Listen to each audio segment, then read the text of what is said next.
"You shouldn't tease a man like me," said the Mafia boss. She thought he was just a hot tourist. The 8 o'clock sun was already a hammer blow in San Villano, promising another day of scorching sidewalks and melting tourists. For Nina Rivera, it just meant more sweat. She propped the service door of the seaside cafe open with a sand-filled jug, the hinges groaning in protest. The smell of stale beer and old fryer oil wafted out to mix with the fresh, salty air coming off the ocean. She was already exhausted.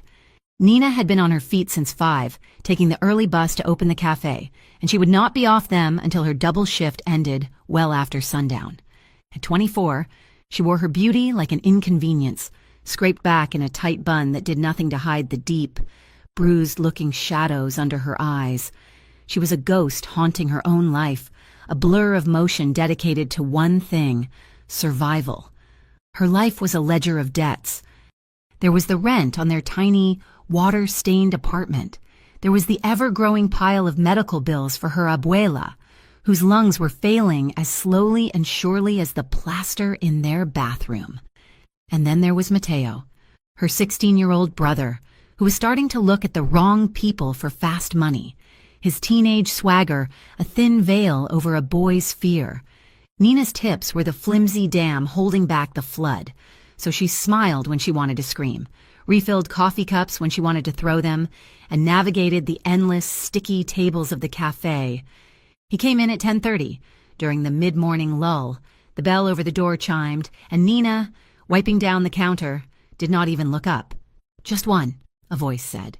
It was low, with a gravelly texture that vibrated right through the soles of her worn-out sneakers. She finally looked. He was not the usual tourist. The others wore bright, garish shirts and carried cameras. This man wore a pair of dark, perfectly tailored linen trousers and a crisp white shirt, the sleeves rolled up to reveal deeply tanned forearms. His hair was black and thick, his face a collection of sharp angles and shadows, dominated by a mouth that looked like it could be cruel or kind with equal ease.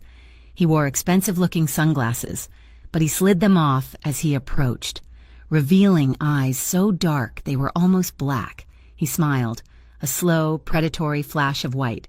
"A table with a view, if you have one." "They all have a view," Nina said flatly, grabbing a menu. "It's a seaside cafe." His smile widened, crinkling the corners of his intense eyes.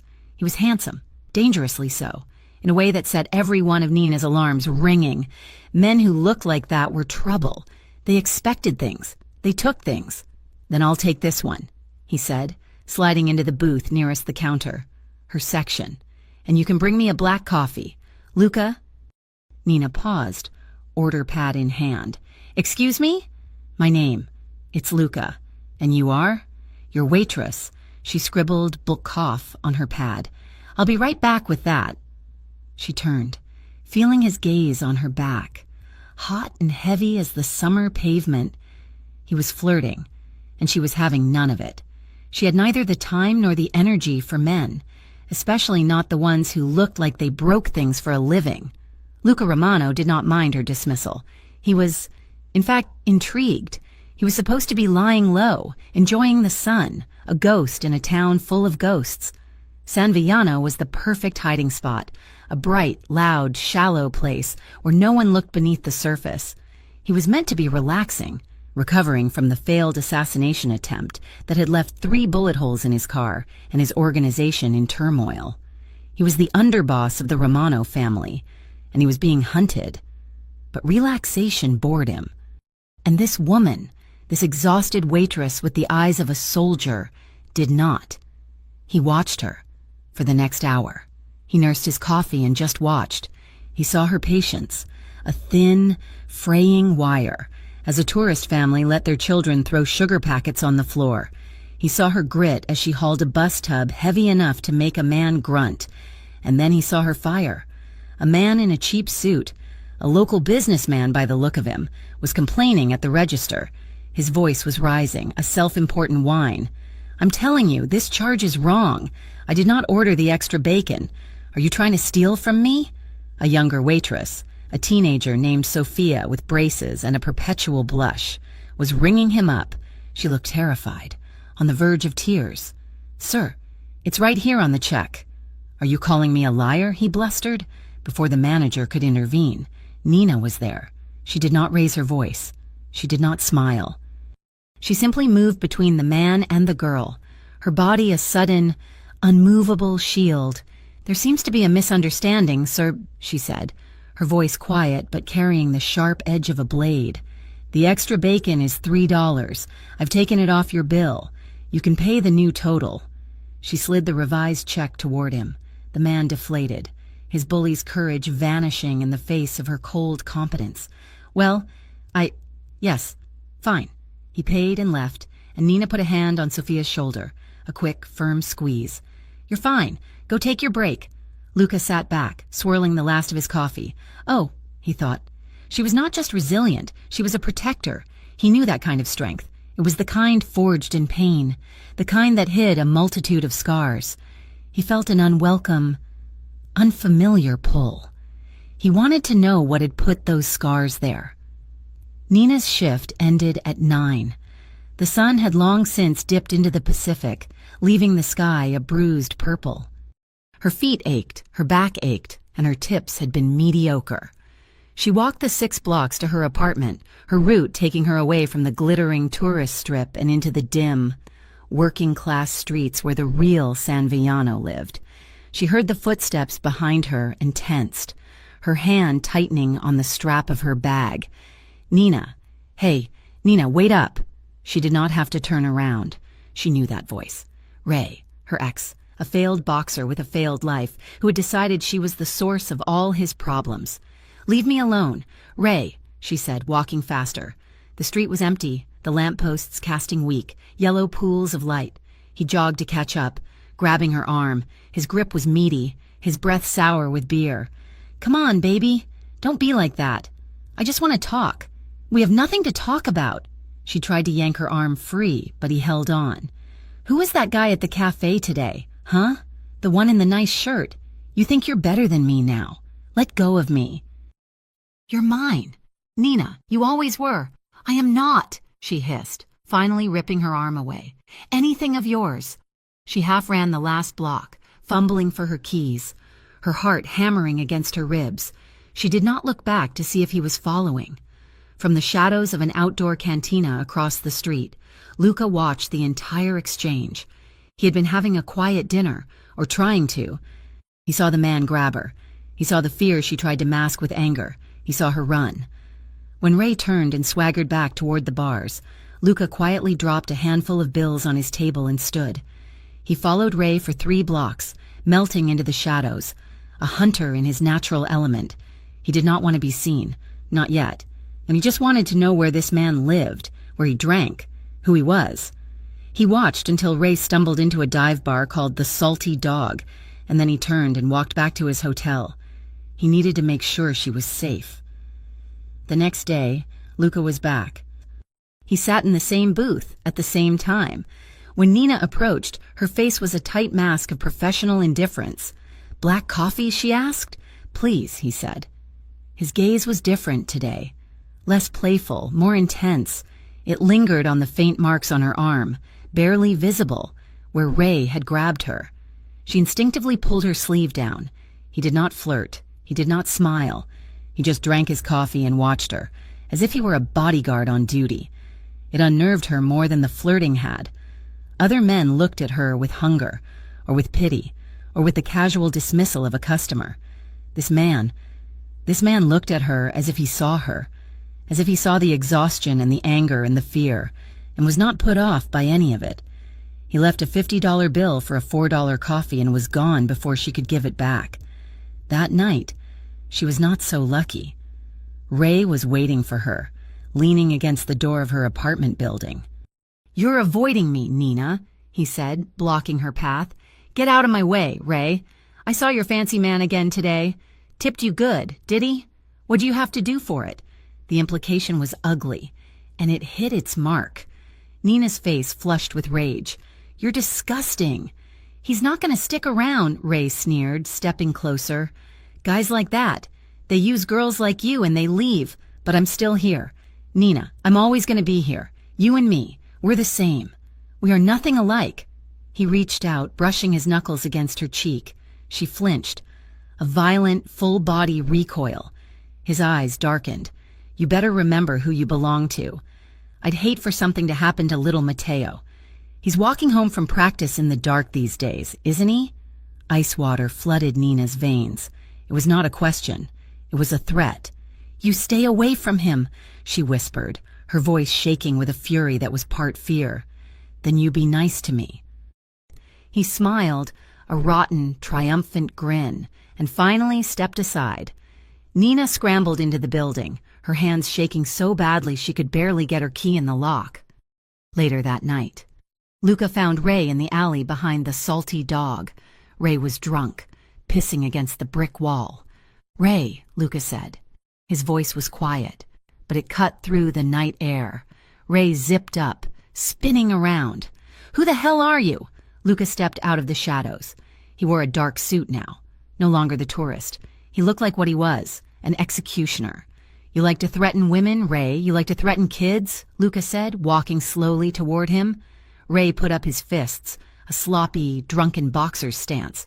"I don't know what you're—" Luca moved faster than Ray could even see. 1 second he was 3 feet away. The next his hand was around Ray's throat, slamming him against the brick wall. The impact knocked the air from Ray's lungs. "Listen to me," Luca whispered, his voice a silk-wrapped razor. He applied just enough pressure to make Ray's eyes bulge. "I'm not going to tell you again. You will not go near Nina Rivera. You will not say her name. You will not look at her brother. You will not even breathe the same air she does." Ray clawed at Luca's hand. He was strong, but Luca's grip was steel. "To you," Luca continued, his face inches from Ray's, "she is a ghost. And if I hear that you have bothered her, if I even hear that you've looked in her direction, I will come back, and I will not just choke you. I will reach into your chest and I will rip out your pathetic, cowardly heart. Do you understand me?" He released his grip, and Ray crumpled to the ground, gasping and choking. "I didn't say who I was," Luca said, smoothing the front of his suit, "because it doesn't matter. I'm the man who will end you. Now get out of this town. I don't want to see your face in San Villano tomorrow." He watched Ray scramble to his feet and run, stumbling over a pile of trash bags. Then he turned and walked away, disappearing back into the night. Across the street from her apartment, in the penthouse suite of the San Villano Grand, Luca stood on his balcony, a glass of whiskey in his hand. He was watching her window. The lights were on, inside. Nina had finally broken.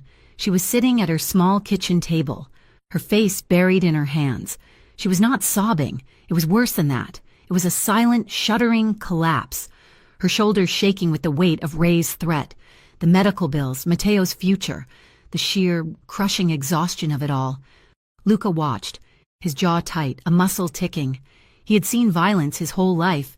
He had caused most of it. But this quiet suffering, it twisted something inside him. He felt a dark, possessive anger, and something else. Arousal. It shocked him. It was not the simple lust of a man for a beautiful woman. It was a deeper, more complex pull. He was aroused by her strength, by the way she took every hit the world threw at her and refused to stay down. He wanted to shield her. He wanted to own her. He wanted to be the only man who could make her fall apart, and the only one who could put her back together. He lifted the whiskey to his lips, his eyes never leaving her window. The rain started just after midnight, a soft, warm drizzle that quickly became a torrential downpour. The wind howled off the ocean, and the lights in Nina's building flickered, then died, plunging her into darkness. She swore. Her breakdown interrupted. "Abuela?" Her grandmother's apartment was on the 6th floor, and her breathing machine had a battery backup, but not for long. Nina grabbed a flashlight and her keys and ran out into the hallway, heading for the stairs, but in her panic, she forgot. The emergency light in the stairwell was broken. She would have to risk the elevator. She got in, the metal box smelling of mildew, and pressed the button for 6. The elevator groaned, lurched upwards, and then, with a sickening jolt, stopped dead between floors. The darkness was total. "No, no, no," Nina whispered, slamming her hand on the buttons. Nothing. The alarm bell was dead. The phone was dead. She was trapped.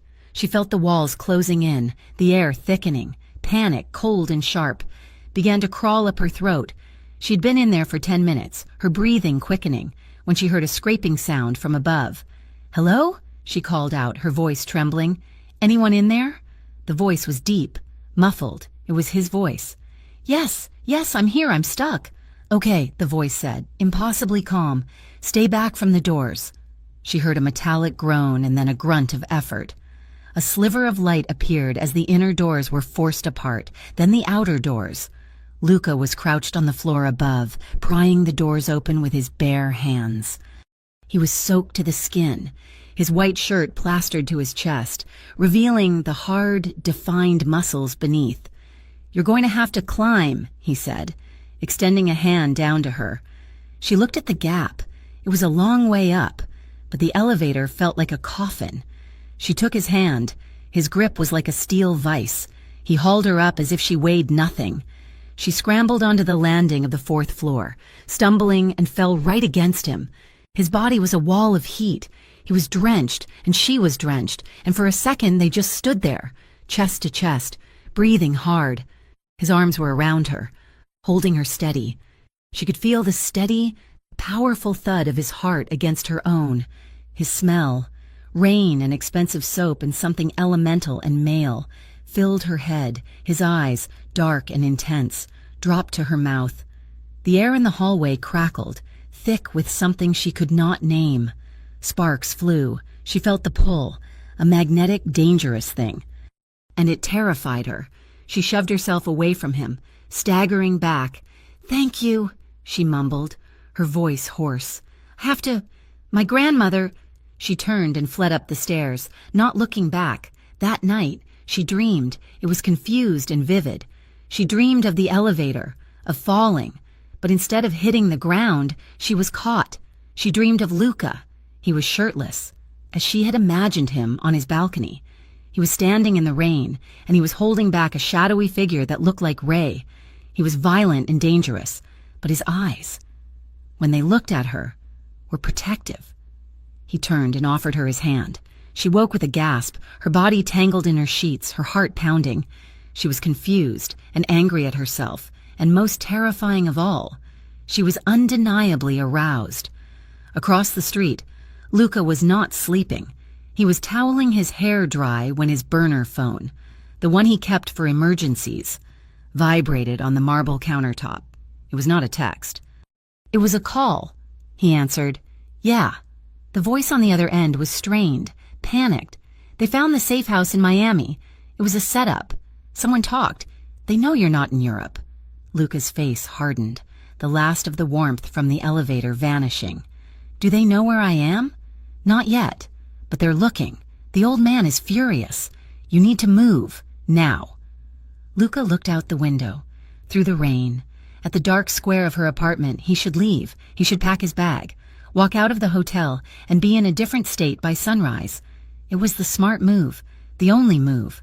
"I can't leave," he said, his voice low. "What do you mean, you can't leave? This is your life, Luca." "I know," Luca said, his gaze fixed on her window. "I'm not leaving her unprotected."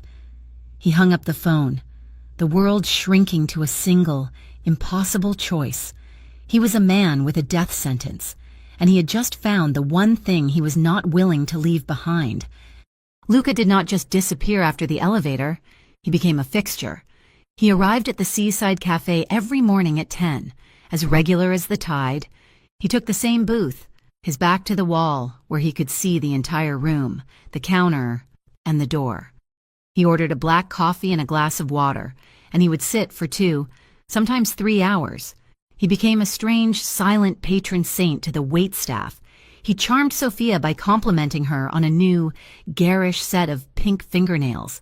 He won over the cooks by sending his compliments back on a steak he had ordered, calling it the best in the city. And he tipped. He tipped in a way that changed the air in the room. He would leave a $100 bill for a $4 coffee every single day. "He's like a movie star," Sophia whispered to Nina, her eyes wide as she folded the crisp bill into her apron. He's just a tourist with too much money. Nina replied, her voice tight, but she knew it was a lie. His generosity was a performance, a way of buying the territory, and it was all directed at her. He charmed everyone, but he only watched her. His dark, intense gaze followed her as she moved between tables, as she argued with the distributor about a late delivery of lemons, as she counted the register. It was not a lecherous stare. It was something heavier, more complex. It was a look of assessment, of possession. It made her skin prickle and her hands unsteady. She tried to ignore him. She gave his orders to Sophia, but he would wait, patiently, until Nina was forced to walk by, and then he would stop her. "Nina, I need more water." His voice, low and gravelly, always seemed to find a nerve. She would refill his glass, her movements stiff, refusing to meet his eyes. He did not seem to mind. He just watched. The pressure on her was mounting. The dam was cracking. Her abuela's cough was worse. The collectors were calling about the hospital bills. Their practiced, polite voices a special kind of cruelty. And then there was Mateo. She was on the phone in the back hallway, by the employee lockers, twisting the silver cord around her fingers. "What do you mean? He's not been at practice," she whispered, frantic. "Where is he?" The coach on the other end was apologetic. "He's a good kid, Nina, but he's missed 3 days. The Vipers, well, you know how they are. They're telling him he's one of them now." She hung up the phone, her stomach a cold knot of dread. The Vipers, a local street gang run by men in their 20s who preyed on boys like Mateo, boys with no fathers and too many problems. They wanted him to run packages, to pay off the family debts, the same predatory loan taken out by her grandmother years ago that hung over their family like a curse.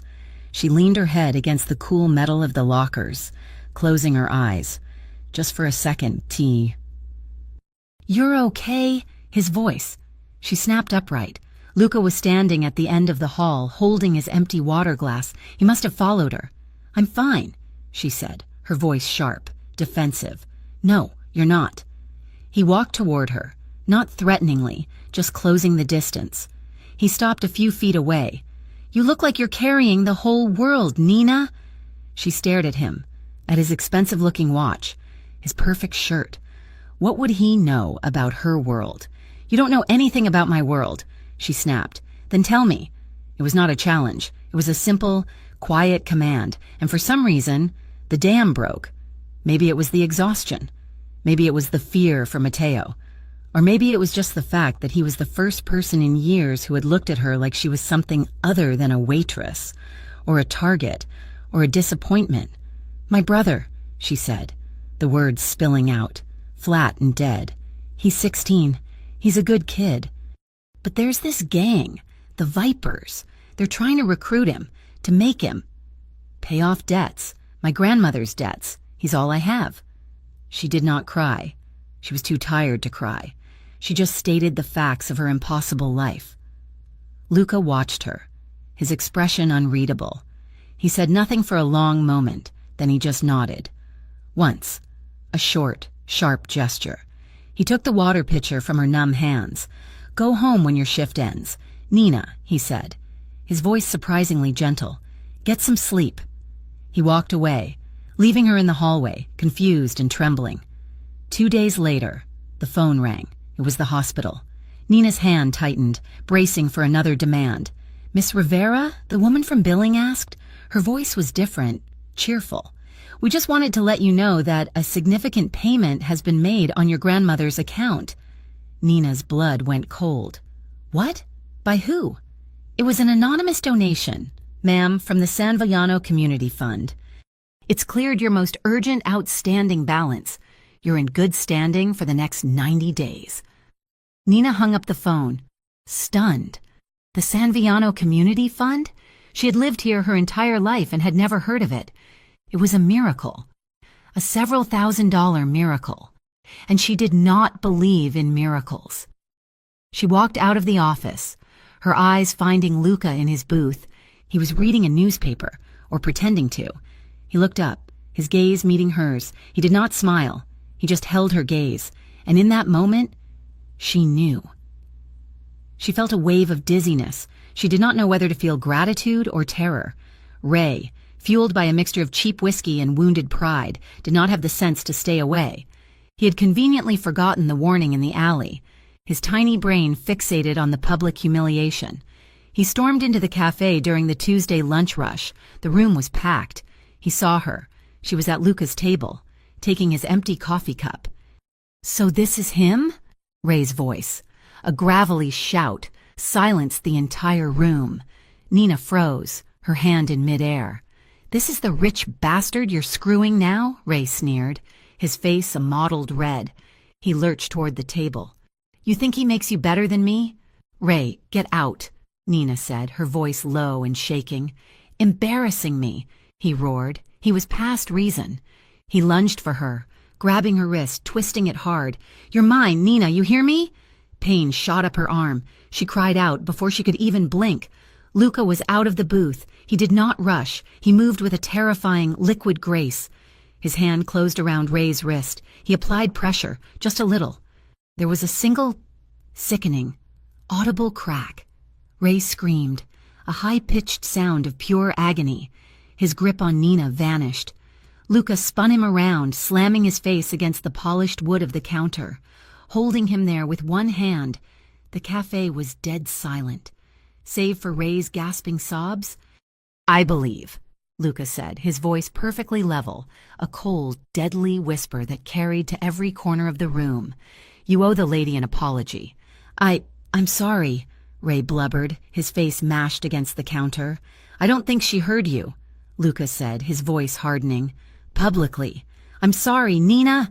Ray shrieked, the words a desperate plea. Luca held him for one more beat, then shoved him violently toward the door. "If you ever come within 500 feet of her again," Luca said, his voice dropping back to that lethal calm, "I will break more than your wrist." Ray scrambled out, clutching his arm, his sobs echoing down the street. The cafe was frozen. Sophia was holding a coffee pot, her mouth open. A tourist in the corner had his phone out, filming. Luca turned, his eyes finding the man. The man slowly lowered his phone. Nina was shaking, her wrist throbbing. Humiliation and fear and a strange, dark thrill warring inside her. She turned and fled to the back storage room, the only place she could hide. The adrenaline faded, leaving her weak-kneed.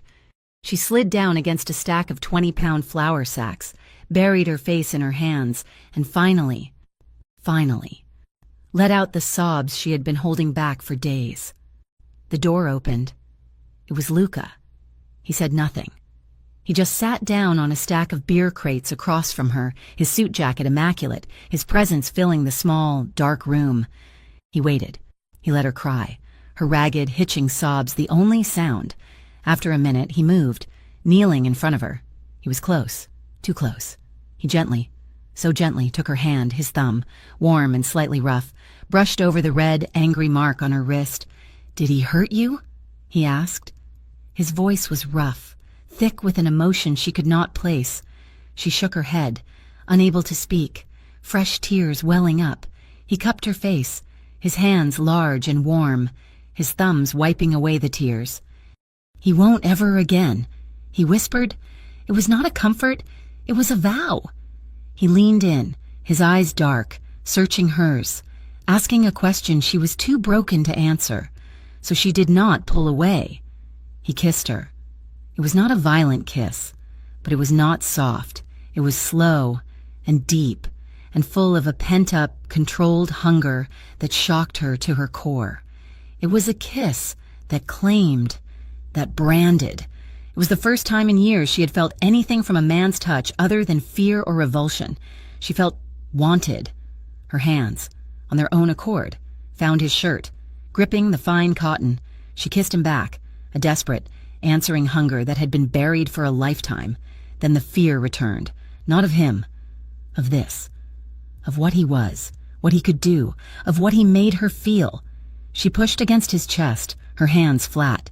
"I can't," she whispered, her voice broken. He let her go, instantly. He did not try to hold her. He just knelt there, his face a mask of controlled passion, his breathing as ragged as hers. "I can't," she repeated, more for herself, and scrambled to her feet, fleeing past him and out the back door. Luca's problem-solving mode was fully engaged. He had dealt with Ray, the symptom, but he knew there was more. He had seen the way Nina jumped every time a police car passed, so he watched. He was a professional. He saw a patrol car that frequented her street, that seemed to slow down every time it passed her building. He got the car number, Officer Derek Shaw. Luca followed him for 2 days. He saw Shaw stop Matteo after basketball practice, pushing the kid against a fence, his hand on his holster. He saw Shaw park his cruiser at the end of Nina's block for an hour after dark, just watching. He saw Shaw meeting with a known loan shark, a man Luca recognized as one of the Viper's bosses, in a diner.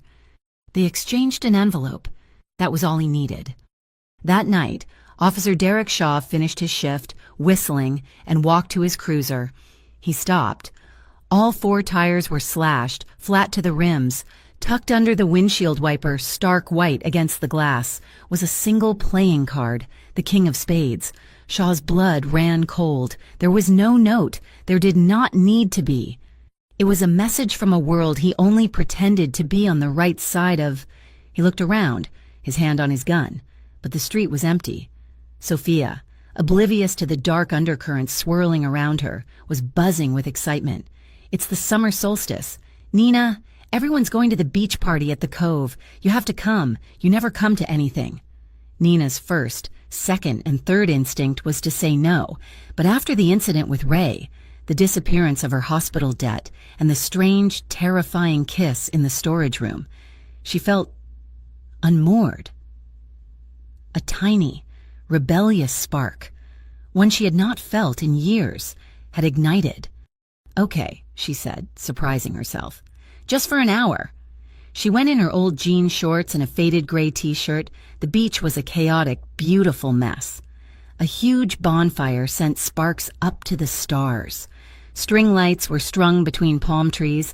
A local band was playing a terrible, enthusiastic cover of a pop song. Nina was holding a warm plastic cup of beer she did not want, feeling out of place. When the music seemed to fade, he was walking across the sand. Luca. He was not in his linen trousers or his sharp suit. He was wearing a pair of faded blue jeans that hung perfectly on his lean hips, and a simple black t-shirt that stretched across his chest and broad shoulders. He was barefoot. He looked devastating. He was, by a wide margin, the sexiest man she had ever seen in her life. Every woman on the beach and most of the men stopped to stare. His eyes found her instantly. A magnetic pull. He did not look at anyone else. He walked straight to her. "Hi," he said, his voice a low rumble under the music. "Hi," she breathed, her heart doing a painful, lurching flip. He did not ask her to dance. He did not say anything else. He just held out his hand. She put her cup down. She took it. He led her to the edge of the crowd, under the swaying string lights, where the sand was damp and the ocean was a dark, whispering presence. He pulled her close, not too close. One hand settled on her waist, a light, scorching brand. The other held her hand. They moved slowly, barely dancing, just swaying to the rhythm of the waves. The chemistry was a physical thing, a thick, hot current flowing between them. She could feel the heat radiating from his body, smell the clean, masculine scent of his skin. She had to know. She tipped her head back, forcing herself to meet his gaze. His eyes were dark, unreadable in the low light. "Why are you really here, Luca?" she asked, her voice quiet. "In San Villano." His thumb brushed the back of her hand, sending shivers up her arm. He was quiet for a long moment, the music and the party fading to a dull roar. "To see if someone like you," he said, his voice so low she had to strain to hear it, "would ever choose someone like me." Her breath caught. The party faded away. They walked, away from the fire, down the shoreline. The moon was a silver sliver, casting just enough light to see the white foam of the waves. They walked in silence, a silence that was more intimate than any conversation. He stopped, turning to face her. The sound of the ocean was a roar. He gently so gently, touched her bare shoulder, his fingers tracing her collarbone. The simple touch was an explosion. It sent a jolt of pure, liquid heat through her entire body. Her mind was screaming at her to run, to get away from this man who was dangerous in ways she could not even comprehend. But her body leaned in. She rose on her toes and kissed him. This kiss was hers. It was not a kiss of fear or desperation. It was a kiss of choice. It was deep and searching and hungry. He responded instantly, his arms wrapped around her, pulling her flush against his hard body, one hand tangling in her hair, tilting her head back. His mouth was firm, skilled, possessive. He kissed her like he was starving, and she was the only thing that could save him. He had a blanket from his car. She'd not even seen him grab it. He laid it down on the dry sand, near the dunes, sheltered from the wind. He pulled her down, laying her on the soft wool. He followed, propping himself up on one elbow, his body a dark, powerful shadow above her. He just looked at her, his eyes tracing her face in the moonlight. "You're beautiful," he whispered, the words almost stolen by the wind. He kissed her again, slowly this time, a long, languid exploration. His hand moved from her waist, up her side, his thumb brushing the sensitive swell of her breasts through her t-shirt. She gasped into his mouth. His hand explored, finding the hem of her shirt, sliding underneath to touch the bare, heated skin of her stomach. Her breath hitched. Her hands were in his thick, soft hair, pulling him closer. His mouth moved from hers, down her jaw, to the wildly beating pulse in her neck. The passion built, a hot, coiling thing in her belly, a pressure that was almost painful. She wanted, for the first time, she truly, desperately wanted. It was too fast, it was too much, but she did not want to stop. He was the one who did. He pulled back, his breathing ragged, his forehead resting against hers. His eyes were closed, his jaw tight with a control that must have been costing him everything.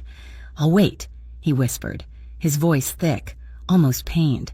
"I'll wait until you want it too badly to say no."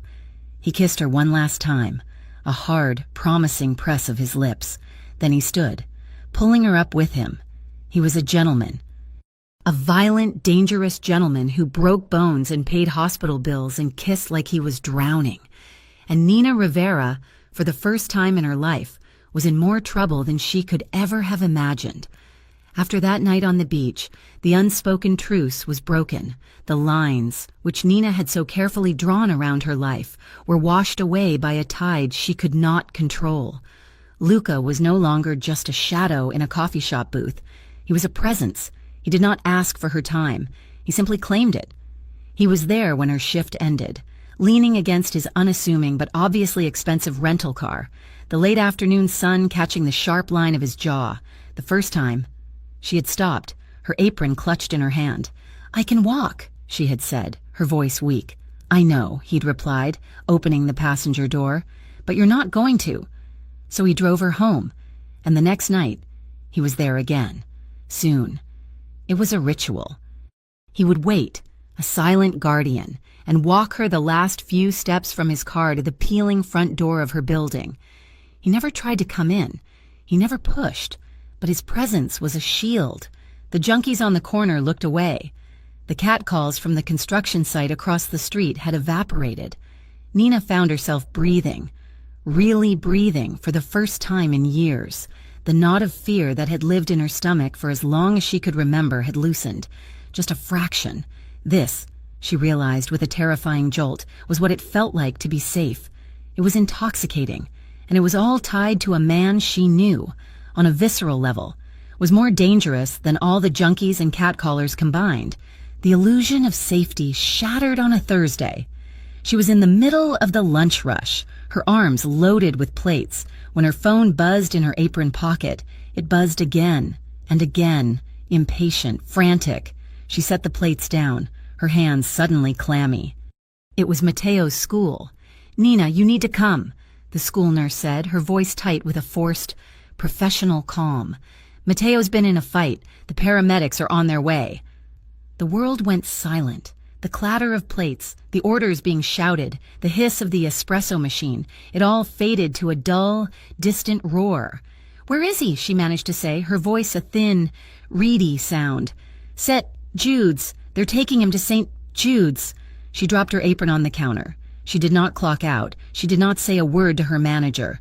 She just ran, her feet pounding the pavement, shoving past tourists who stared at her wild-eyed panic. It was 2 miles to the hospital. She ran. She burst through the emergency room doors, her lungs burning, her hair ripped from its bun. "My brother," she gasped at the intake nurse. "Mateo Rivera. He was in a fight. He's being processed. Honey," the nurse said, not looking up. "You'll have to wait. No, you don't understand. Wait, Nina." His voice. She spun around. Luca was standing by the vending machines, his back rigid, his hands clenched into white-knuckled fists at his sides. He was not the calm, collected man from the cafe. He was terrifying. His face was a mask of cold, controlled fury, his dark eyes burning with a murderous light. He had gotten there before her. "Where is he?" she whispered, walking toward him. "They're taking him for x-rays. His arm is broken, his face." Luca's voice was a low growl, vibrating with a violence that made the air around him feel thin. A doctor appeared. "Family of Mateo Rivera?"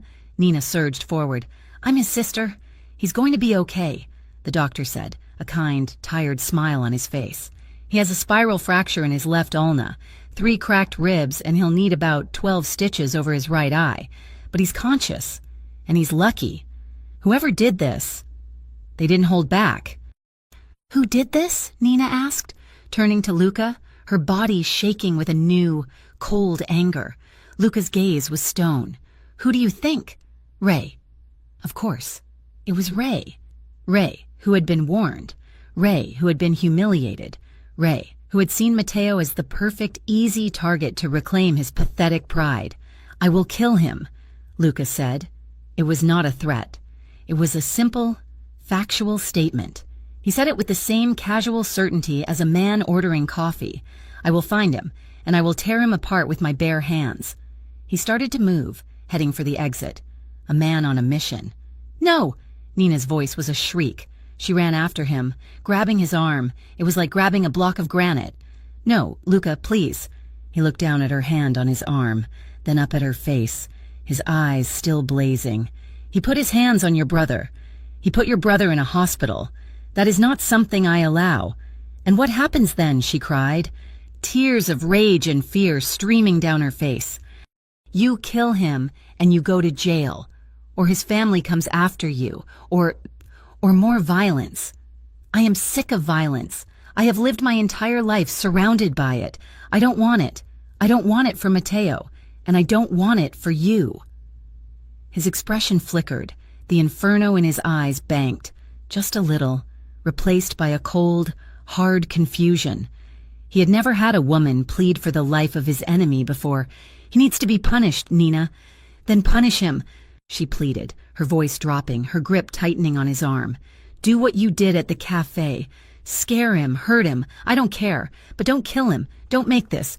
What we have, don't stain it with that. Please." He stared at her for a long, agonizing moment. The muscle in his jaw worked, a tick of pure, restrained fury. He finally, slowly, covered her hand with his own. "For you," he said, his voice a gravelly whisper. "I will not kill him for now." He gently removed her hand from his arm and walked out of the hospital. Luca found Ray 2 days later, hiding out in a cheap motel 10 miles up the coast. He did not break down the door. He picked the lock. Ray was passed out on the bed, a half-empty bottle of whiskey on the nightstand. Luca moved with a chilling silence. He took the bottle and Ray's phone. He sat in the room's single, stained chair and waited. An hour later, Ray woke up, his head pounding. He groaned, rolling over, and his eyes met Luca's. Ray's scream was cut off as Luca crossed the room in 2 strides, his hand clamping over Ray's mouth. "We are going to be very, very quiet, Ray," Luca whispered, his other hand holding the whiskey bottle by the neck. "I gave you a choice. You chose poorly. You put your hands on a child." "A boy," He let the words hang in the stale, sour air. Ray was shaking, tears of pure terror filling his eyes. "Nina asked me not to kill you," Luca continued, his voice conversational, as if they were discussing the weather. "She is a kinder person than I am. So, I will honor her wish, but you will not be staying." He pulled a thick envelope from his jacket pocket and threw it on the bed. "In there is $5,000, enough for a bus ticket and a fresh start somewhere far away from here, somewhere like Alaska." He then pulled out a second envelope, this one thinner. He tossed it onto Ray's chest. It was full of photographs. Ray, half naked, with another man's wife. Ray, taking a payoff to throw his last professional fight. "This is my insurance," Luca said. "If you are ever in the state of California again, I will not send these to your bookie or to that woman's husband. I will send them to my associates. They will be very, very disappointed in you, and they are not as kind as I am." He leaned in, his face inches from Ray's, his hand still clamped over his mouth.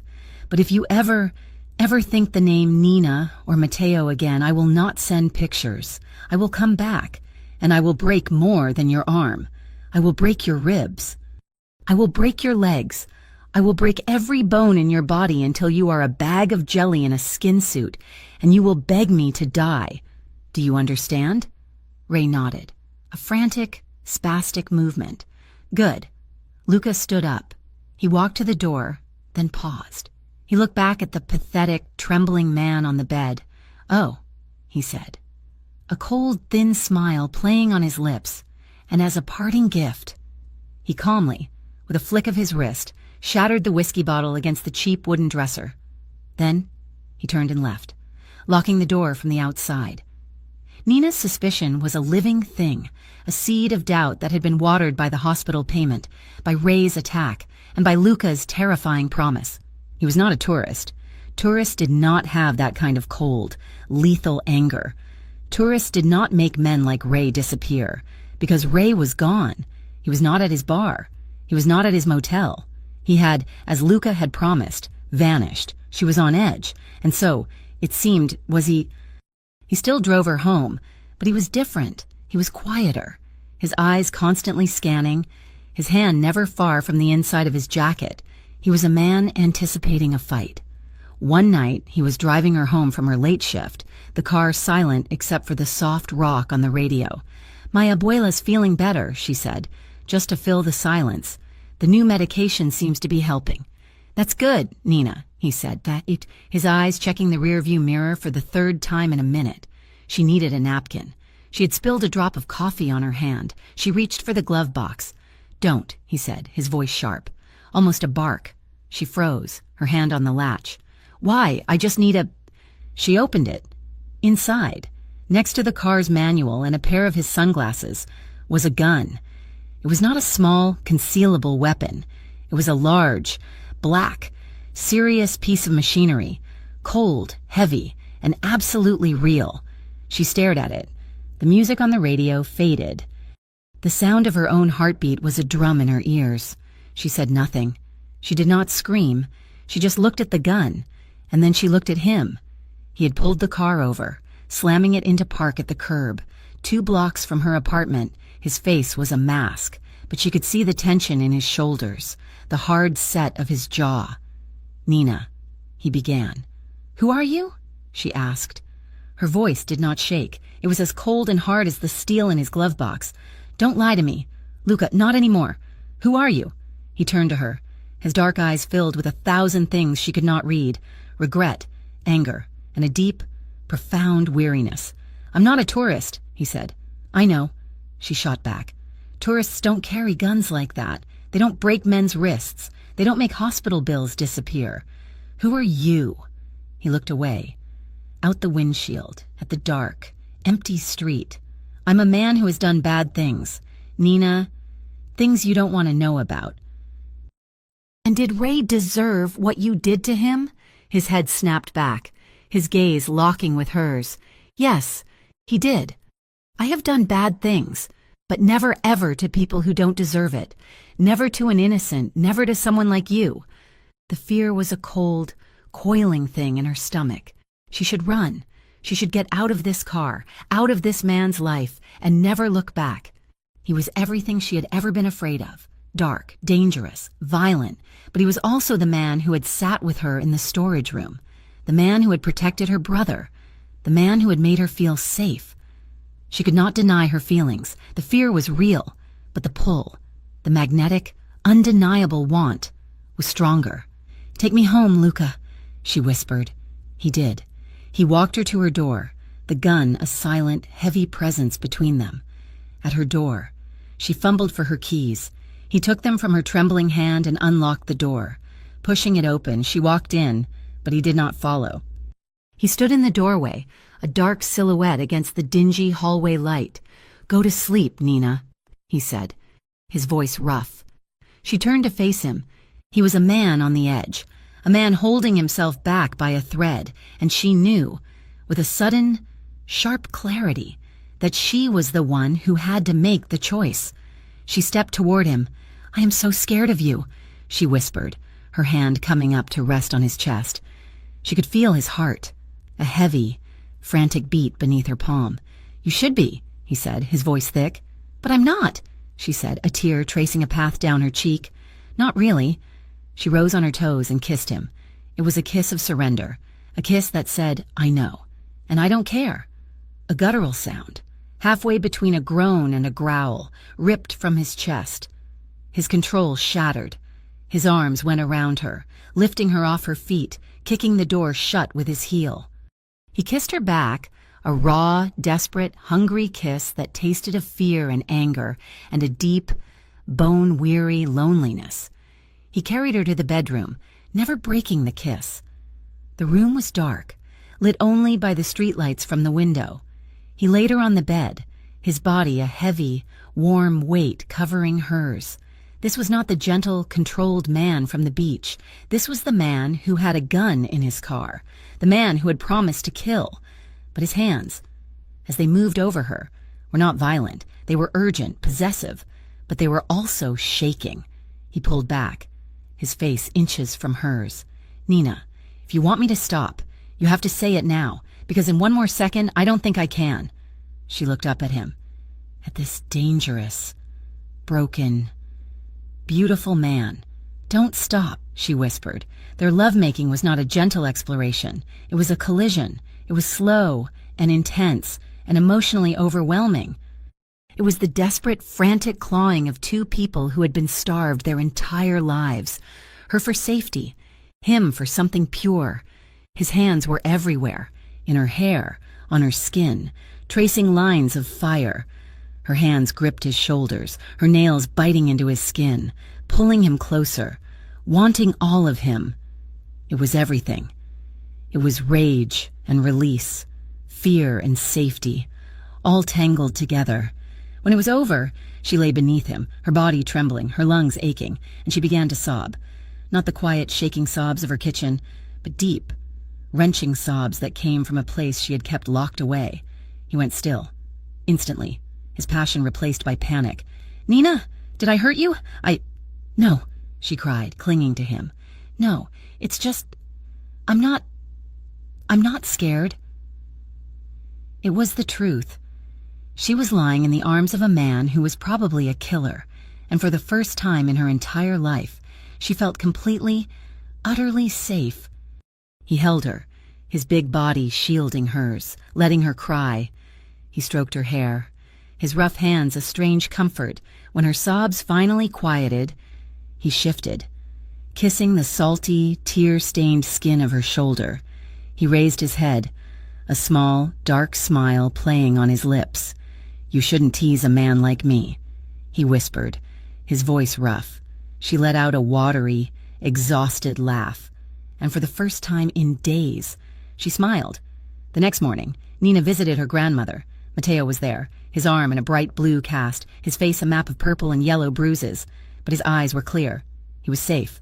Nina sat by her abuela's bed, holding her thin, papery hand. "You are different, mija," her grandmother said, her voice a reedy rasp, but her eyes sharp. "You are not carrying the world today." Nina looked down. "It's just a good day, abuela. "It is a man," she stated, not asked. "This man, the one who paid the bills." Nina's head snapped up. "How did you know?" "A mother knows. A grandmother knows everything." She squeezed Nina's hand. "Who is he? This man who makes you smile with your eyes?" Nina thought of the gun. She thought of the fury in the hospital. She thought of the way he held her while she cried. "He's someone," Nina said, the words coming out soft but sure, "who makes me feel like I matter. That is all that is important," her grandmother said, closing her eyes. "Be careful, Nina, but be happy." Across town, at the Seaside Cafe, the lunch rush was in full swing. A new cook, a gaunt man with nervous, shifty eyes, was working the grill. He was sweating, and not just from the heat. During a lull, he slipped out the back door, into the alley, his phone pressed to his ear. "Yeah, he's here," the cook whispered, looking around. "He's still here. That's what I'm telling you." He listened for a moment. Yeah, I'll do it. How much?" Okay, I'll do it." He hung up, his hands shaking. He looked at the back door, the one that was supposed to be locked. He slipped a small piece of wood into the jamb, just enough to keep the latch from catching. Then he went back to the grill, the bribe money already a burning hole in his pocket. Luca's enemies had found him. The night air was thick and humid when Nina pushed open the back door of the cafe. The smell of the alley, stale beer, rotting produce, and the ocean clinging to her. It was past 10 o'clock. She'd stayed late again, scrubbing the grout in the kitchen, her mind a million miles away, replaying the feel of Luca's skin, the weight of his gun. She was so lost in the confusion of it all that she did not see the two men step out from the shadows of the dumpster. She did not hear them until one of them was right behind her. A hand, reeking of gasoline and sweat, clamped over her mouth. A thick arm wrapped around her waist, lifting her off her feet. She did not freeze. Her life had taught her to fight. She screamed into the man's palm, a muffled, useless sound. She drove her elbow back, hard, connecting with something soft. The man grunted, his grip loosening just enough. She stomped down, her heel connecting with his instep. He roared, but the second man was on her, grabbing her arms, trying to pin her. "Get her in the van," a voice barked. She saw it then, a black van, idling silently at the end of the alley. Its side door slid open. This was not a robbery. This was an abduction. Pure, undiluted terror gave her a surge of strength. She bit down on the hand covering her mouth, tasting the metallic tang of blood. The man howled, shoving her away. She stumbled, falling against a stack of crates, and that is when she screamed, a raw, piercing shriek that tore out of her throat, echoing off the brick walls.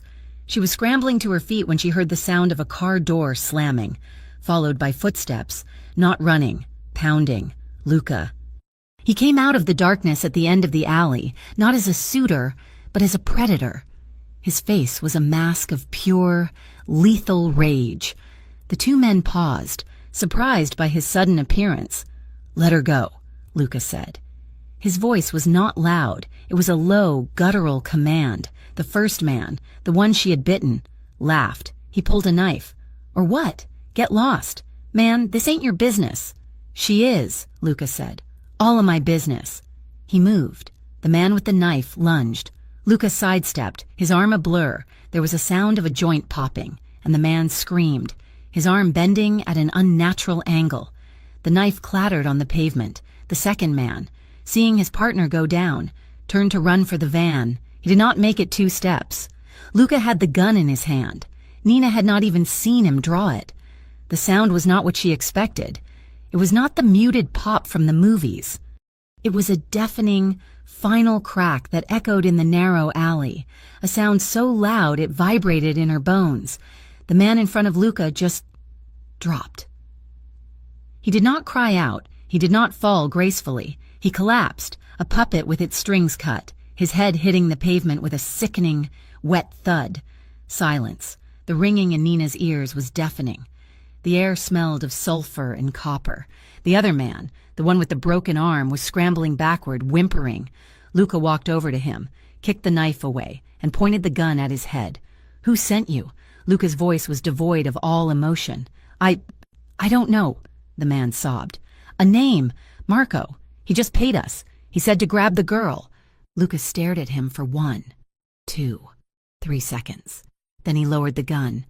He turned to Nina, who was still frozen against the crates, her hands over her mouth, her eyes wide with a horror that was just beginning to set in. "Nina," he said, his voice still flat, "we have to go. Now." He grabbed her arm. She did not resist. She was in shock. He pulled her past the body, past the whimpering man, and into his car. He did not take her to her apartment. He did not take her to his hotel. He drove for 20 minutes, his hands steady on the wheel, his jaw set, his eyes constantly checking the mirrors. He had one hand on the wheel, the other held the gun, now resting in his lap. Nina just stared at the blood. It was on his shirt, a dark, glistening spray across his right side. Not his blood, the attacker's. He pulled into an underground garage, into a private slot, and took her up a service elevator. The safe house was an expensive, minimalist apartment on the 30th floor, all glass and steel, with a view of an ocean she could not see. It was sterile, cold, and utterly anonymous. He closed the door, the heavy thud of the deadbolt echoing in the silent room. Nina finally found her voice. She backed away from him, her body shaking so hard her teeth chattered. You killed him." "Yes." He did not look away. He set the gun on the granite countertop. "You shot him. He's dead. Yes, Nina." The shock finally broke, shattered by a wave of icy, furious clarity. "Who are you?" she screamed, the sound tearing from her. "You told me you did bad things. You didn't tell me you were a murderer, a killer." "I did what I had to do," he said, his voice low, advancing on her. "No," she shouted, putting her hands up. "Don't you come near me. You have blood on you." He stopped, looking down at his shirt as if noticing it for the first time. He looked tired. "Nina, tell me," she whispered, her rage collapsing into a desperate, hollow fear. "No more lies. I watched a man die for you. I deserve the truth." He looked at her, his dark eyes filled with a pain that matched her own, and he told her. He told her everything. His name was not just Luca, it was Luca Romano. He was the underboss of the Romano crime family, one of the most powerful and ruthless organizations on the East Coast. He was not a tourist. He was a target. "There was a disagreement," he said, his voice flat. "An assassination attempt. It failed, but I was wounded. I was sent here, to San Villano, to recover, to hide. It's the last place they would look." "Who?" she whispered. "My cousin. My uncle. My father," he said, the last word landing like a stone. "There is a bounty on my head. My own father wants me dead." The floor seemed to tilt beneath her. The man she had slept with, the man who had made her feel safe, was not just dangerous. He was hunted. "The men in the alley," she said, processing. "They were here for you. They said a name. Marco. My cousin." Luca breathed, his face going pale. "They weren't here for me. They were here for you. To get to me." The realization hit her like a physical blow. She had not just been in danger, she had been leverage. "You lied to me," she said, the words hollow. "Every day. The coffee, the money, the beach. It was all a lie." "No," he said, stepping toward her, his hands up, palms open. "I protected you. I took Ray out of your life. I paid your grandmother's bills. I kept you safe." "Safe?" she shrieked, a wild, hysterical laugh bubbling in her throat. "Safe. I just watched you put a bullet in a man's head. I was nearly thrown into a van. How is this safe, Luca? You didn't protect me. You painted a target on my back." She was right, and the knowledge of it, the shame, was a visible weight on his shoulders. "Nina, I never meant for this. For you. I was supposed to be a ghost. I need time," she said, backing toward the door. I can't be here." "You can't go home," he said, his voice urgent. "It's not safe. Marco knows where you live. He knows where you work." "So what?" she cried. "I'm your prisoner now? In this glass box." He walked to her, and this time she was too exhausted to move. He stopped, just inches from her. "I will never, ever lock you in, but I will never, ever let them hurt you. You need time? Fine, take it, but you're not going home. He walked to her purse, which he had grabbed from the car. He opened it, and he put his gun, inside it. She stared at him, horrified. He's not the only one who can use it, he said, his voice soft. Just in case. I will get you a burner phone. I will take you to your grandmother's. It's the one place they won't look for you right away. But you cannot be alone. She was too numb to argue. She found Matteo at her grandmother's apartment, his face pale with worry. Nina, where were you? I called the cafe. They said you left. I'm fine, Maddie, she said, her voice sounding strange and thin to her own ears. What's wrong? He asked, and then he saw it. Her purse was open on the kitchen counter. The black, heavy steel of the gun was visible. Nina? Matteo's voice was a small, frightened squeak. What is that? She tried to cover it, but it was too late. He knew. It's for protection. Protection from what? His eyes, so like her own, filled with a sudden, dawning comprehension. It's him, isn't it, Luca? Matteo, it's complicated. Complicated, he shouted, his voice cracking. Ray disappeared. Nina just vanished. And then that guy's money pays for Abuela. And now you have a gun. This is him. This is what he does. He's protecting us. He's not protecting us, Nina. He's the reason we need protecting. He brought this. I saw the news. Some guy shot in an alley behind your work. That was him, wasn't it? She could not answer. Her silence was a confession. I knew it, Matteo whispered, his face crumpling. He looked at her, his sister, the only person who had ever been on his side, and all he saw was a stranger. You chose him. You chose this. You're just like everyone else. Matteo, that's not true. He's a monster. Nina, and you're sleeping with him. He shoved past her, yanked the door open, and ran. Matteo, she screamed, running after him. But he was gone. A flash of his red hoodie disappearing down the stairs. She was alone in the hallway, the gun a heavy, cold weight in her purse. She had one person left to call. They searched all night. The tension in the car was so thick, so heavy it was a physical thing. It was just the two of them, the hunter and the heartbroken, cruising the dark, empty streets of San Villano. Every time a car passed, Nina flinched. This is your fault, she said, her voice dead. As they passed the arcade for the third time. I know, he said, his eyes scanning the sidewalks. You brought this to us. You brought guns and death to my family. I know. He's just a boy. Luca, he's just a boy. And you've ruined him. Luca slammed on the brakes, pulling the car into a dark, trash-strewn alley. He cut the engine. The sudden silence was louder than her accusations. He turned to her, his face a mask of stone in the dim streetlight. Is that what you think? He asked, his voice dangerously quiet. That I am a monster? That I ruin everything I touch? Aren't you? She shot back, her fear and grief finally boiling over into pure, unadulterated rage. Look at me. Look at what you've done to my life. I was fine. I was tired and I was broke, but my brother was safe. And now... She could not finish. She was so angry, so frustrated, so terrified. She did the only thing she could think of. She slapped him, her hand connected with his cheek, the sound a sharp, ugly crack in the small space. He did not flinch. He did not even blink. He just stared at her, the red mark of her handprint blooming on his skin. And then she broke. The anger vanished, leaving a black, gaping hole of despair. She lunged at him, her hands fisting in his bloody shirt, and she kissed him. It was not a kiss. It was a war. It was violent and sloppy and full of teeth and tears. It was a desperate, primal scream without a sound. He kissed her back with the same savage, hungry desperation, his hands tangling in her hair, pulling her close. His mouth was hard, demanding, a brutal answer to her brutal frustration. This was not love. It was survival. It was two people, drowning in a world of violence, clinging to the only other solid thing in the dark. It was rough and emotional and hungry.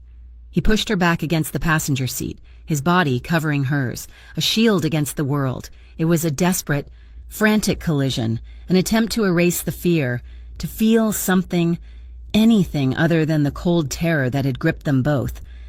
It was over as quickly as it began, leaving them breathless and shaking in the dark, the smell of gunpowder and her tears clinging to the air. She was the one who spoke first, her voice a ragged whisper. The pier. He always goes to the pier when he's upset. They found him at the end of the long wooden pier, his legs dangling over the dark, swirling water. He looked small and young and terribly alone. Nina started to run toward him. Matteo! Stay in the car, Luca said, his hand on her arm. No, he's my... Please, Nina, he said, his eyes pleading. Let me... She stopped, her heart in her throat. Luca got out of the car and walked slowly down the pier. Matteo heard his footsteps and tensed. Go away, Matteo said, not turning around. I don't want to talk to you. Luca did not stop until he was standing right behind him. He did not loom. He did not threaten. He knelt. He knelt in the dirt and the salt spray, bringing himself down to Matteo's level. You're right, Luca said, his voice rough. Matteo finally turned, his face a mess of confusion and tear-stained anger. You're right, Luca said again, his gaze unwavering. I brought this violence, this fear. It's my world, and I dragged you and your sister into it. That's on me. Matteo just stared at him. I'm not going to tell you I'm a good man. Luca continued, his voice raw with a truth Nina had never heard. I'm not. But I'm telling you this. You're not my blood. You're not my family. But I'd take a bullet for you. I'd take a dozen. He leaned in, and the moonlight caught the sincerity in his dark, pained eyes. Because your sister, he said, his voice breaking, just a fraction. Your sister is all I've got left worth protecting. She's the only good thing I've touched in my entire life, and I will burn the whole world down, starting with myself, before I let anyone hurt her. He stood up, his knees cracking in the silence. He did not wait for an answer. He just turned and walked back to the car. Matteo watched him go. He looked at this killer, this man who had just confessed to a world of sin. Then he looked at his sister, standing by the car, her face pale, her hands trembling. He looked down at the dark water, and then, slowly, he stood up and followed. Nina watched her brother walk toward her, his anger gone, replaced by a quiet, shaken acceptance. She watched Luca get into the driver's seat, his hands gripping the wheel, his shoulders heavy with the weight of his own words. She stood between them, in the cold, pre-dawn light, and she finally understood. Luca was not a hero. He was not a prince. He was a man made of shadows and violence. He was dangerous. He was broken. He was loyal. And he was hers. The fantasy of escape became their only comfort. In the sterile silence of the glass-walled safe house, they planned a new life. The words, a fragile, desperate prayer. They were fugitives, not lovers, but the line had blurred until it was invisible. Mexico, Nina whispered one night, curled against his side on the minimalist sofa, the city lights of San Villano glittering like a trap below them. A small town, on the coast. I could wait tables. You could. I don't know. You're good at fixing things. Luca, his body tense even in rest, ran a hand over her hair. He had not slept, truly slept, in days. I was thinking Europe, he said, his voice a low rumble. Greece, an island. No one would ever find us. You could open your own cafe. No more taking orders. She smiled against his chest, a small, sad smile. My brother, though, my abuela. We take them, he said, the words fierce. A vow. We take them all. We disappear. It was a beautiful, impossible dream. And they both knew it. They were in a cage, and the walls were closing in. The call came 3 days after the alley. It was not on the burner phone Luca had given her, but on her old one, which she had kept in her purse, a last link to a life that no longer existed. She was alone, Luca having gone to make arrangements, his face a grim, unreadable mask. Nina Rivera. The voice was male, crisp, and official. Who is this? My name is Agent Harris. I'm with the Federal Bureau of Investigation. Nina's blood turned to ice water. She sank onto the sofa. I don't know what you're talking about. I think you do. Miss Rivera, the voice said, losing its professional edge, gaining a note of practiced sympathy. You're in a lot of trouble. The man you're with, Luca Romano, he's not a good person, he's a killer, and he's brought a war to your doorstep. I don't know anyone by that name. Stop, Harris said, his voice sharp. We know about the men in the alley. We know about your brother's attacker, Ray. We know about the hospital bills. We know everything. And we know that Luca's family is hunting him, which means they're hunting you. She was trembling, the phone slippery in her hand. Here's the offer. Nina, he said, his voice dropping, becoming intimate, persuasive. You're a victim. You, your brother, your grandmother. We can get you out. Full witness protection, a new life, a real one. New names, a new home. All you have to do is help us. You tell us where he is. You let us take him. The betrayal was a cold, slick thing, offered to her on a platter. Run, escape, be safe. The words she had dreamed of. All she had to do was sell the soul of the one person who had looked at her like she mattered. Go to hell, she whispered. Miss Rivera, be smart. She hung up the phone. She threw it across the room, where it shattered against the concrete wall, the battery skittering across the floor. But the call had been a prelude, or perhaps a test she had just failed. She had to see her grandmother. The fear from the phone call, the claustrophobia of the safe house. It was too much. Luca was still gone. She took a cab, her hand in her purse, wrapped around the cold steel of his gun. The front door of her apartment was unlocked. It was open, just a crack. Abuela, she called out, her voice high, thin. She pushed it open. The apartment was not just ransacked, it was violated. It was an act of profound, personal hatred. The sofa cushions were slashed, stuffing pulled out like entrails. The few family photos she owned were smashed, the glass crunching under her feet. Mateo's trophies were shattered. Abuela! She ran to the small bedroom. Her grandmother was on the floor, tangled in her sheets. Her eyes were wide with a terror so deep Nina had never seen it before. She was alive, but her breathing was a shallow, frantic whistle. The breathing machine in the corner had been unplugged, its cord cut. I tried, mija, the old woman wheezed, her hand reaching. They said, don't talk. Nina sobbed, fumbling with her phone, the burner, to call 911. They said to tell the girl her lover's price is high. Saint. Jude's was a recurring nightmare. The same antiseptic smell, the same pale green walls, the same gnawing, acid-filled dread. This time, it was worse. Her grandmother was in the intensive care unit, separated from her by a wall of glass and a web of tubes. The shock, the terror, had triggered a severe respiratory event. The doctor had said she was critical. Luca found her there, in the hallway, staring through the glass. He had not needed to be called. He had returned to the safe house, found her gone, and known, with a sick certainty, exactly where the next blow would land.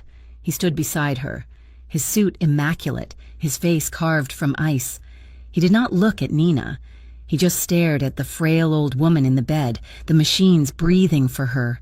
This, he said, his voice a dead, hollow thing, is my fault. He was the monster. He was the plague. Everything he touched, he destroyed. Mateo had been right. Luca, she started, but she had no words. He turned and walked away. He stopped at the end of the hall, pulling his own burner phone. His back was to her, but she could see the tension in his shoulders, the way his hand gripped the phone until his knuckles were white. His voice was a lethal whisper. You told me it was a hit. You told me it was a simple cleanup. He listened. Marco. I know it was Marco, but this was not his style. This was ugly. This was personal. He was silent, listening, his entire body rigid. What? He breathed. A test? A test? He slammed his free hand against the wall, a single violent crack that made a nurse jump. He sent Marco, my father. He sent him to test my loyalty? To see if I'd sacrifice her? He laughed, a horrifying, humorless sound. He wants to see what's left of me? He wants to know if I'm still a Romano? He hung up the phone, not bothering to say goodbye. He turned to face her, his eyes black holes of a pain so deep she could not comprehend it. "This wasn't just a hunt. Nina," he said, his voice raw. "This was a game. My father's game. He wanted to see if I would let them hurt you. To prove I was still one of them. To prove I was still his son." The cruelty of it was beyond anything she could imagine. A father, testing his son, using her family, as the bait. "I have to end this," he said. He walked toward her, his face a mask of terrible resolve. He cupped her cheek, his thumb brushing her skin, a gesture of agonizing tenderness. "Stay with her. Lock the doors. Do not leave this hospital. I will be back." "Luca, where are you going?" she whispered, terrified. "I'm going to see my cousin," he said, "and I am going to show my father what I have become." The warehouse was on the industrial side of the docks, a vast corrugated steel shell that smelled of rust and dead fish. Luca did not go in with guns blazing. He went in through a high window, a shadow in the moonlight, silent as death. He found Marco on the catwalk, smoking a cigarette, looking down on a handful of men playing cards. "You're sloppy, Marco," Luca said from the darkness. The card game stopped. Marco spun, his hand flying to his gun. "Luca, you came to congratulate me? Father is very impressed. Your little waitress. She's got fire." "She's not a part of this," Luca said, stepping into the dim light, her hands empty, at his sides.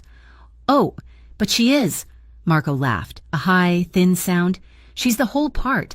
Father wanted to see if you had gone soft, if this puta had turned you into a civilian. He gave me a simple order.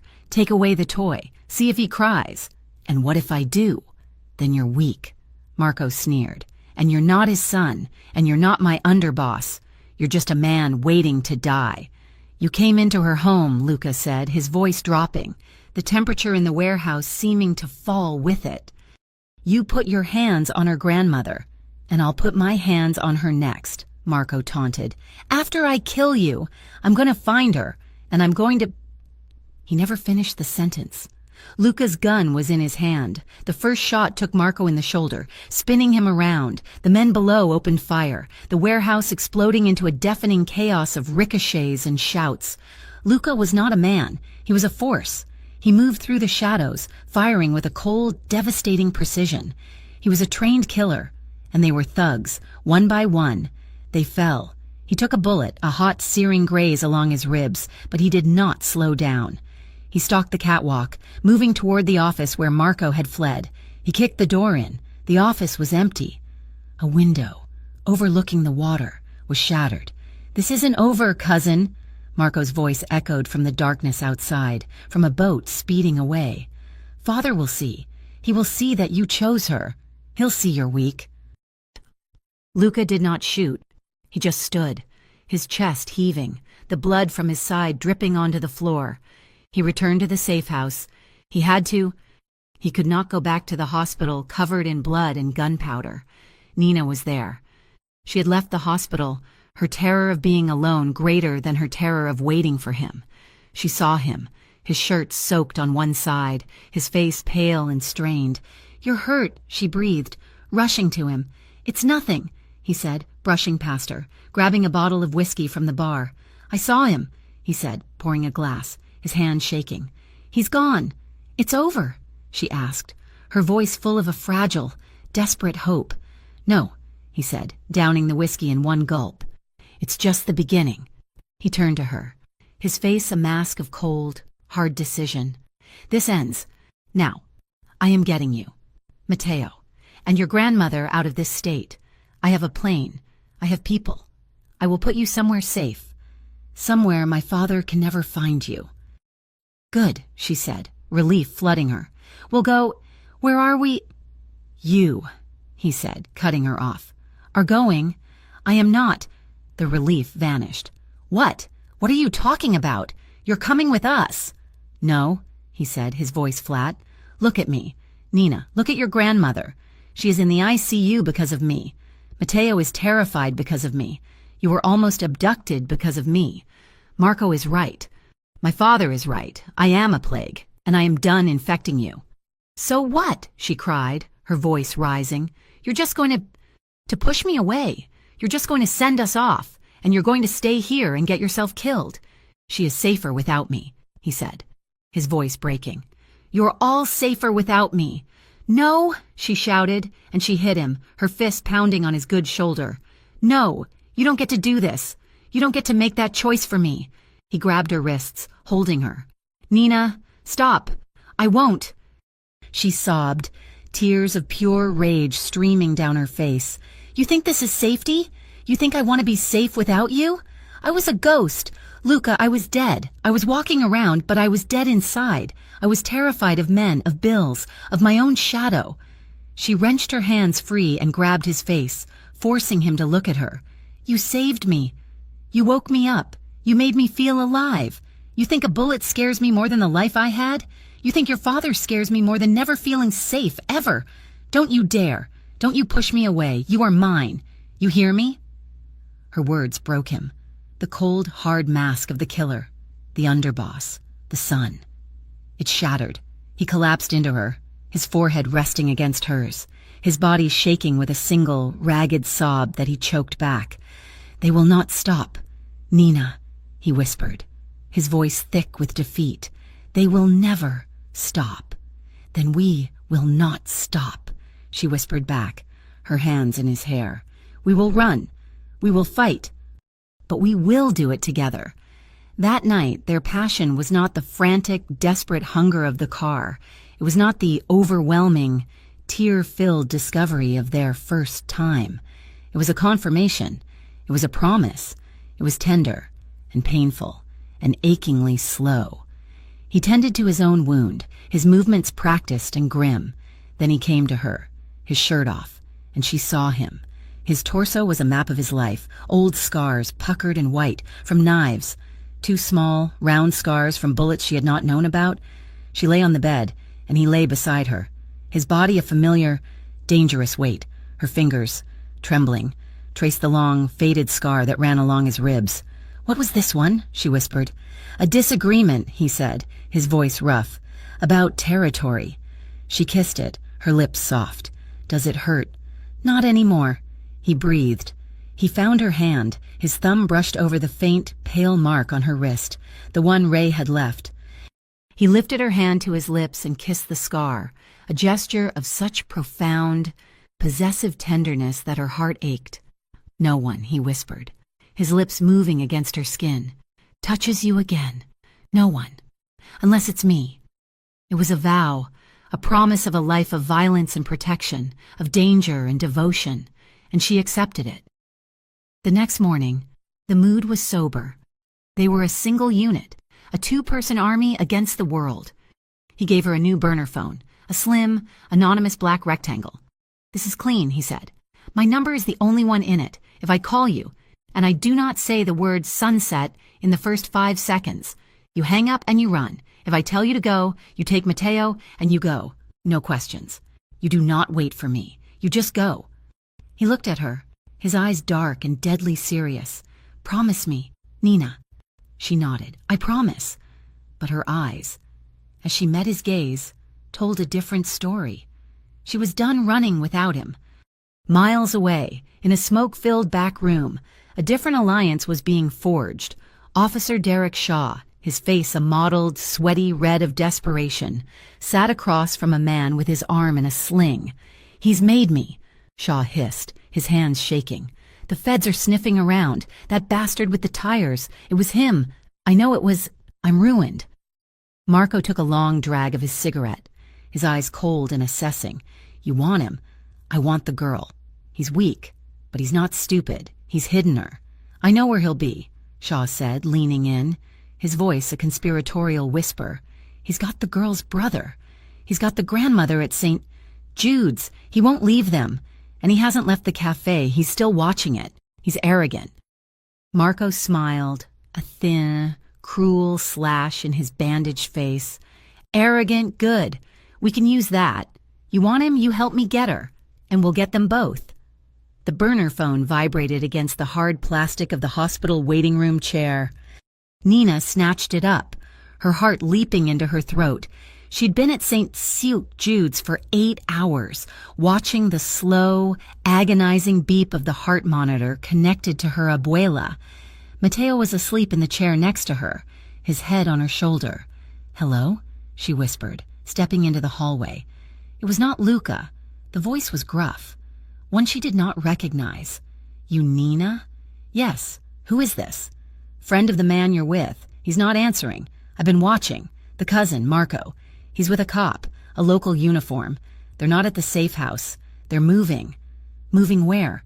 Nina's hand tightened on the phone. "The cafe," the voice said, and her blood ran cold. "They've got men inside. They're planning a party.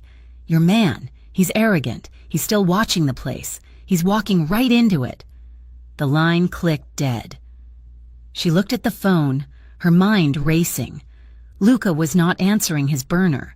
Of course he was not. He was hunting. He was watching. He was being arrogant, just as Officer Shaw had said. She shook Mateo awake, her movements rough with panic. "Maddie, wake up!" He grogged, his eyes blurry. "Nina, what's wrong? Is it Abuela?" "She's fine," Nina lied, her voice shaking. "Listen to me. I have to go. You stay here. You lock this door. You sit with her, and if you do not hear from me in 1 hour, you call the police. You call that Agent Harris. You understand?" "Nina, what's going on?" he said, the fear clearing his head. You're scaring me." "Just do it, Mateo," she hissed. She grabbed her purse, the heavy weight of Luca's gun, a cold, terrifying reassurance at the bottom. She ran. She did not wait for a bus. She ran into the street and flagged a cab, her voice a frantic shout. "The Seaside Cafe. As fast as you can. I'll give you $100. The cab ride was a blur of neon and terror. She tried Luca's phone again, and again nothing. He was there. He had to be. He was walking into a trap, and she was the only one who could stop him. The cab screeched to a halt a block away. "This is as close as I can get. Lady, looks like the street's blocked." She threw a handful of bills at him and jumped out. The street was quiet, too quiet. The usual late-night thrum of tourists and music was gone. It was just the sound of the ocean, a low, ominous whisper. She saw his car, the black rental, parked in the shadows across the street. He was not in it. He was here. She started to run, her keys clutched in her hand like a weapon, her other hand deep in her purse. "Nina, wait!" She spun around. Mateo. He must have followed her. He must have taken another cab. He was running toward her, his face pale with terror. "Nina, don't! It's a trap!" "Mateo, no!" she screamed. "Get back! Go home!" But it was too late. Her scream, his shout. They had sprung the trap. A figure stepped out of the cafe's front door. Not a customer. Officer Derek Shaw, his service weapon in his hand, a greedy, triumphant smile on his face. "Romano!" he yelled into the night. "We know you're out there. We have your girl and her kid brother. Come on out, you bastard, or they get it first." From an alley across the street, a shadow detached itself from the darkness. Luca. He had been there all along, watching. He saw Nina.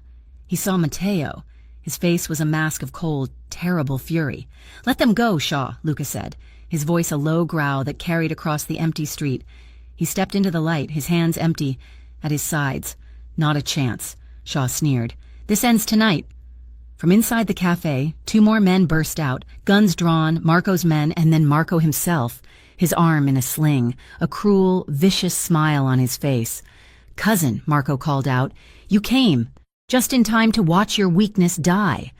Mateo, in a move of pure, stupid 16-year-old bravery, did the one thing he should not have done. He ran. He ran at Shaw. "You leave her alone!" "Mateo!" Nina shrieked. It all happened at once. Shaw, startled, raised his gun toward the running boy. Luca, with a roar, moved faster than she had ever seen him move. He was not running toward Shaw. He was running toward Mateo. Shots rang out, not one, a dozen, a deafening explosion of noise that ripped the night apart. Luca did not have his gun. He must have left it in the car. He did the only thing he could. He tackled Mateo, his body a living shield, shoving the boy behind a concrete planter just as the bullets flew. Luca's body jerked, a violent, unnatural spasm. He grunted, a deep, guttural sound of impact, and then he was still. his body half covering Mateo's. "Luca!" Nina's scream was not a sound of fear, it was a sound of rage. Shaw was advancing, his gun still raised, aimed at the unmoving lump of Luca's body. "Well," he panted, "that was easy." He did not see her. She was in the shadows. She had the gun in her hand. She had never fired a gun in her life, but she had seen Luca. She knew how he held it. She knew how he stood. She was not a killer. She was a protector. "Hey!" she shouted. Shaw spun around, his eyes wide, surprised. "You—" She raised the gun, two-handed, just as she had seen in the movies, just as her body instinctively knew. Her hands were shaking, but her gaze was steady. She did not aim for his head. She did not aim for his chest. She aimed for his leg. She pulled the trigger. The gun exploded in her hand, the recoil slamming her shoulder. But her aim was true. Shaw screamed, a high-pitched, agonizing sound, and collapsed, his gun clattering on the pavement. He clutched his thigh, blood pouring between his fingers. The other men, Marco included, froze. They heard it at the same time she did. Sirens, not one. A dozen, Luca's cleaner, his friend on the phone, they had been watching all along. Marco grabbed one of his men. "Get me out of here!" He did not care about the fight. He just wanted to escape. He bundled into a car and sped off, leaving Shaw screaming and bleeding on the sidewalk. Nina did not watch him go. She dropped the gun. She ran to Luca. She fell to her knees, pulling his heavy, limp body off of Mateo. Mateo was crying, hysterical. He saved me. "It's okay, Maddie," she said, her voice a strange, calm whisper. She turned Luca over. His eyes were open, but they were dull. His shirt was soaked. A dark, black-red stain was spreading from his back, his chest. There was so much blood. "No," she whispered, her hands hovering over the wound, not knowing what to do. "No, no, no." She cradled his head in her lap, her tears dripping onto his pale, sweat-soaked face. "Luca, Luca, look at me. Stay with me." His eyes flickered. He focused on her. A small, pained smile touched his lips. "You shot a cop," he wheezed. "You don't get to leave me now," she sobbed, her voice breaking. "I saved you. You're mine. You don't get to leave me." His eyes closed. The sirens were deafening. The hospital was a white, sterile hell. They would not let her see him. He was in surgery. Mateo, in shock, was giving a statement to a detective. Nina just sat, her clothes stiff with Luca's drying blood, her mind empty. Agent Harris found her there. "He's a brave kid," he said, nodding toward Mateo. "And you're a hell of a shot." "Is he—" "He's in surgery," Harris said, his voice gentle. "He's got the best, but he's bad. Nina, he took 3 bullets. One of them was close to his spine." She just stared ahead. 6 hours later, a surgeon, his face gray with exhaustion, came out. "He's alive," he said. "He's strong as an ox. The next 24 hours are critical, but he's alive." She was at his bedside when he woke up. He was pale, a web of tubes and wires connecting him to a symphony of beeping machines. A police guard was stationed outside his door. She just held his hand, her thumb stroking his knuckles. She kissed his forehead, his cheek, his eyelids. "You don't get to leave me now," she whispered again, a mantra. A nurse brought a secure phone in on his 3rd day. "This was delivered," the nurse said, her eyebrows raised. "The man said it's a family emergency." Nina answered it. "Hello?" The voice on the other end was like gravel and old money. "So, you are the one." It was him, the father. "You are the weakness," the voice rasped, "that has undone my son." Nina was silent, her blood cold. Luca stirred, his eyes clearer now, finding hers. He held out his hand. She gave him the phone. "Father," he said, his voice a hoarse, painful whisper. There was a long silence as the man on the other end spoke. Nina watched Luca's face. It was not the face of a son. It was the face of an adversary. "A liability," Luca said, his voice gaining a sliver of its old ice. "You think she's a weakness. You think I'm not a Romano." He took a ragged breath, his eyes finding Nina's. He held her gaze, a silent, powerful communication. "You're right," Luca said, his voice suddenly hard as steel. She is my weakness." He paused, a small, cold smile touching his lips. "So I guess I'll burn your kingdom to the ground to keep her safe." He hung up. The click of the phone, an act of war. Agent Harris came the next day. He sat by the bed. "Your father is sending a team. Luca, not to test you, to finish you, and her." He looked at Nina. "You two are the biggest targets in the country right now, but I have an offer." He turned back to Luca. "Turn on him. Give us the Romano Empire. Names, dates, accounts, everything. You testify. You give us your father." "And what do I get?" Luca rasped. "Full immunity for you," Harris said. "And for her, we'll protect you. Full witness protection, a new life, a real one. You'll be ghosts." Luca turned his head, his pride a tangible thing. "I am not a rat. You're a dead man," Harris said, standing. "And she's a dead woman. Think about it." He left. The room was silent. Nina stood up, her back aching from the hospital chair. She looked at the man she had saved, the man she had shot a cop for. "He's right, Luca," she said, her voice quiet but steel hard. "You have to. It's not my way. Betrayal." "Legacy?" she said, her voice rising. "Your father tried to have you killed. He sent his son to test you, and he used my grandmother as the pawn. That is not legacy. That is not family. That is a death sentence. And I did not hold you in my arms while you bled out in an alley, just so you could throw your life away for a name." She grabbed his hand. "You're a new man, Luca, the man who saved my brother, the man who I love. That man chooses life.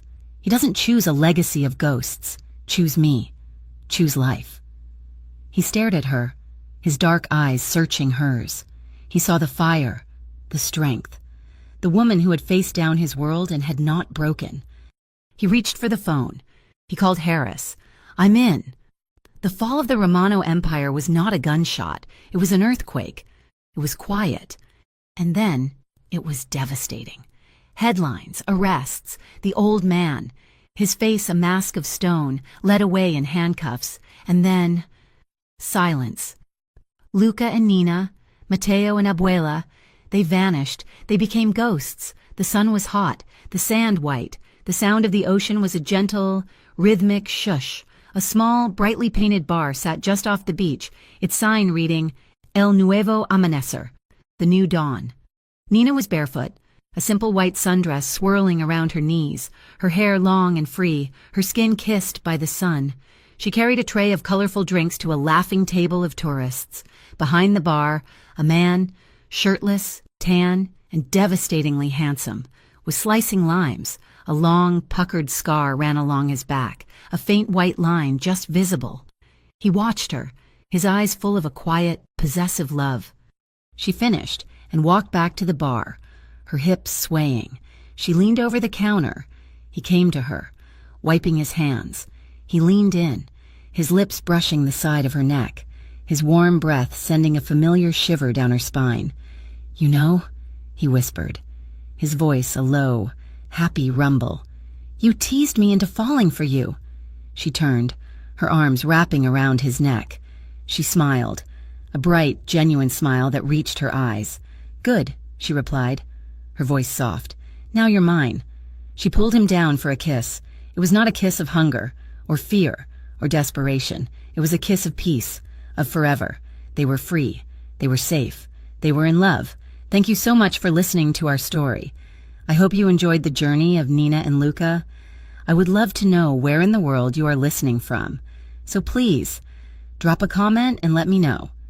If you love stories like this, please consider subscribing to our channel, Mafia Romance Stories, for more passionate and thrilling tales.